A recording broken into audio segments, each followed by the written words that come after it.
Homer's Odyssey is the bedrock of Western storytelling, yet it has been decades since a major Hollywood studio attempted a full-scale adaptation. Despite its status as the ultimate epic, there is a glaring, bizarre absence of the poem in the modern cinematic landscape.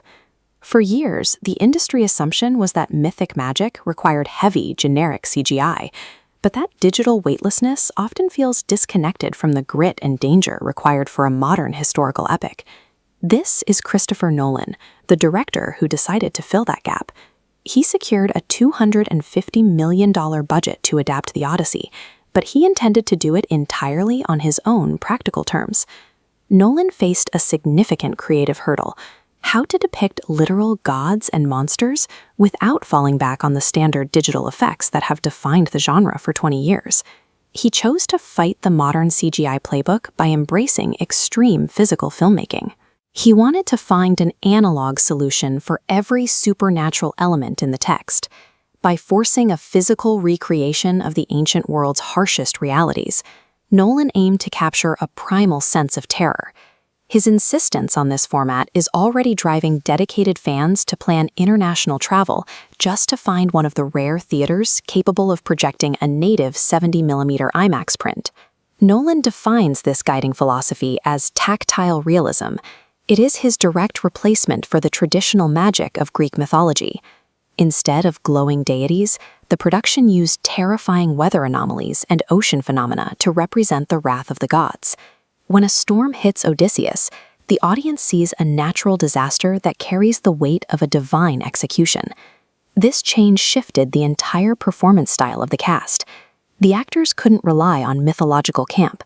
They had to focus on the raw, gritty mechanics of historical survival. This is Matt Damon, who underwent a strict regimen to embody a lean, calculating Odysseus. He dropped his weight to 167 pounds and spent a year growing a real beard because Nolan refused to use artificial facial hair. This is Lupita Nyong'o, who took on the dual roles of Helen of Troy and Clytemnestra. Like the rest of the A-list cast, she had to anchor these mythic figures in a grounded, dirty reality. Removing the supernatural safety net grounds the myth in a raw, psychological fight against a world that remains unmapped and uncharted. To enforce this analog reality, Nolan set a strict production mandate. The entire film had to be shot 100% on IMAX 70mm film. That decision brought massive physical limitations. IMAX cameras are incredibly heavy and produce a mechanical noise so loud that it can easily ruin a scene's dialogue. To trap the loud mechanical noise, the production encased the cameras in massive, custom-built acoustic blimps.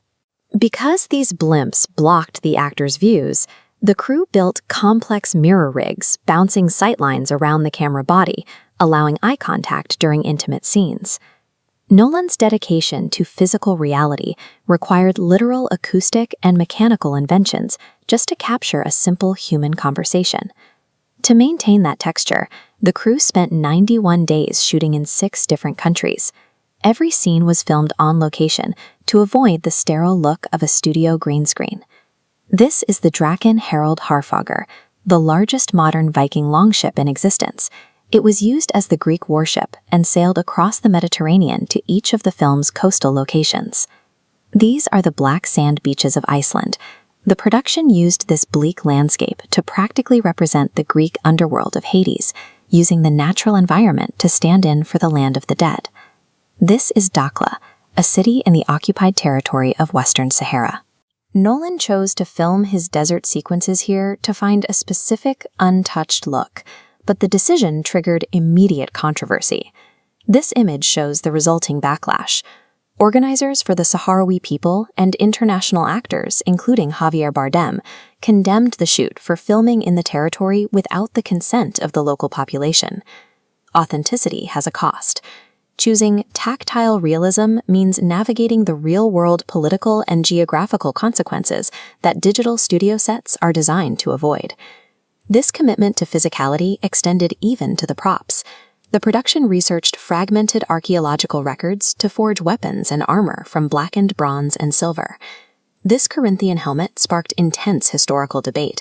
As critics noted, the design is inaccurate for the Odyssey's actual time period. But Nolan chose this look to evoke 1960s sword and sandal movies, prioritizing a recognizable cinematic silhouette and Hollywood nostalgia over strict archaeological exactness. Nolan uses the heaviest, most archaic analog tools in existence to document the raw grit of the Bronze Age, all while carefully framing it through a lens of 1960s cinematic nostalgia. By stripping away the magical veneer, this massive physical format brings modern audiences back to a primal struggle of humanity against nature, the same way the first listeners likely felt thousands of years ago.